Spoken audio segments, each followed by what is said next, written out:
For the second straight week, things did not come up big for Big Jim. Hi everyone, I'm John Pavlak. Welcome back to Ion Harness Racing. Big Jim began the year expected to be the sport's top 3-year-old pacing colt, but things have hit a snag on the eve of the $1.5 million North America Cup. Jim is on the attack right now. A swap to 3/8. Big Jim makes his move to the front. Big Jim began a big effort by taking the lead early in this past Saturday's first cup elimination, getting the field of the half in 54-4 and the three-quarters in 122-2. But from there, he began to tire, and Powerful Mist and driver Tim Tetrick sped to a 150-2 victory over Rockabilly, with Big Jim advancing by finishing third. Jim digs in. Here in the center, Powerful Miss. Far outside, Best of Best Hanover. And it's Powerful Miss to the front in deep stretch. Rockabilly's coming through between. Powerful Miss takes the first Pepsi North America Cup elimination. Up the Credit, who beat Big Jim last week, and Big Bad John won the other two eliminations and will pick their post positions for the final. He wants to win so bad every time he goes out there, and he's got the biggest heart in the world. And he's a good bred colt, and so it's just a combination of everything. And he wears a tight hobble, but that's just what he's always worn. And I'm scared to death to let him out, so we're going to stay with what we're doing. See what Peeler's the ball in her court now. Idyllic Miller pops her off the back of Sears' helmet now and says, "Let's go." Also on Saturday at Mohawk, See You at Peelers pushed her win streak to 17 by winning with ease a division of the Fan Hanover Eliminations. The daughter of Bettor's Delight won for driver Brian Sears in 150-3, about 4 seconds faster than the other winners. Crispy Apple and What's New Pussycat will join Peelers in this Saturday's Fan Hanover final. Deep stretch lead here for See You at Peelers, and she's under wraps to Sears. Checks a peek in the rearview mirror, nobody's there. See You at Peelers to win again, a perfect 17-4-17.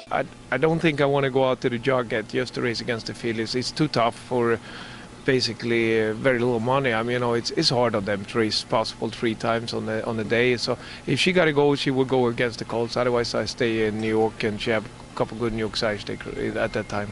It's the one weekend you don't want to miss visiting your favorite harness racetrack, July 15th, 16th, and 17th. That's Back to the Track weekend, harness racing's most fan-friendly weekend of the year. There'll be giveaways, including a chance to win a trip to the Little Brown Jug and special wagers featuring some of the sport's top horses. Every harness racetrack in America will make fans welcome with specials designed to make the weekend one to remember. So grab a friend or two and come back to the track on July 15th, 16th, and 17th and sample the unbridled excitement of harness racing. I asked Danny before the race, I said, Danny, could you just keep them close? And he did. He kept them close. No, the fractions, I knew he can handle these times.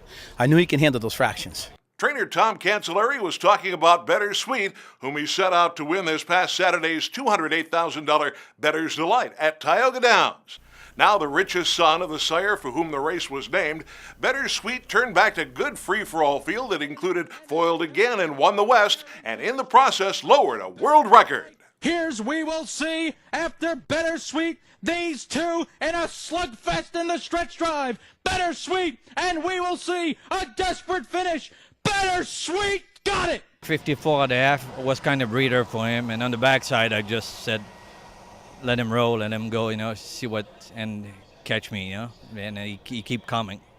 The Bettor's Delight shared Sunday's card with the $178,000 Artiscape for pacing mares. In that one, Androvet, driven by George Brennan, won in 149-4. 3 of them line up here, and from the inside, Laugh and Be Happy is right there, Chancy Lady, backing off that Leave It Temp Rockin' Soul. Androvet got orders from Brennan to enter high gear as the field approached the half, reached in 54-4. Ticket to Rock and driver Jody Jamieson loomed at the three-quarters, but the winner, who lowered a track record on Sunday, came clear in the stretch.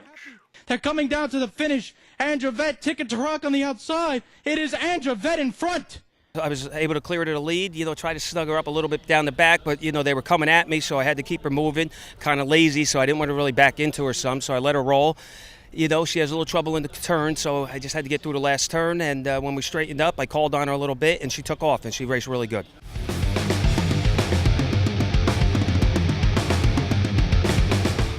Older trotters were in action at Harris Chester this past Sunday in the $150,000 Maxie Lee Memorial, which featured reigning champion Buckeye St. Pat. And they say Hanover off at 6-1, leads Looking Hanover by a length and a half with one circuit to go. Buckeye St. Pat and Anders Bluestone were last and next to last at the half-mile marker, reached in 57. And from that point home, they staged a furious rally before Anders Bluestone prevailed by a neck in 1:53.1. Anders Bluestone wedges between rivals. Buckeye St. Pat's closing down the grandstand side. Here's the line. Anders Bluestone just hold from Buckeye St. Pat. Well, at the top of the stretch, actually getting into the three-quarter pole, he was a little off cover there, and I got a little worried. But then Georgie started getting after him, and once he got to the outside, he just kept on trotting, and just seemed like he didn't want to let that Buckeye St. Pat get past him. We claimed him back in December for $25,000, and God, we've had nothing but fun with him since then.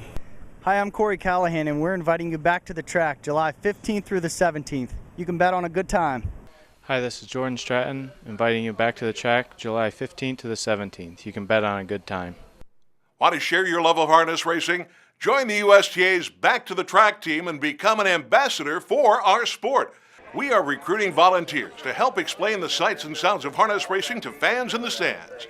Visit backtothetrack.com to volunteer. Simply give us your name, email address, and which track you plan on attending July 15th through 17th, and you'll become part of Team Back to the Track.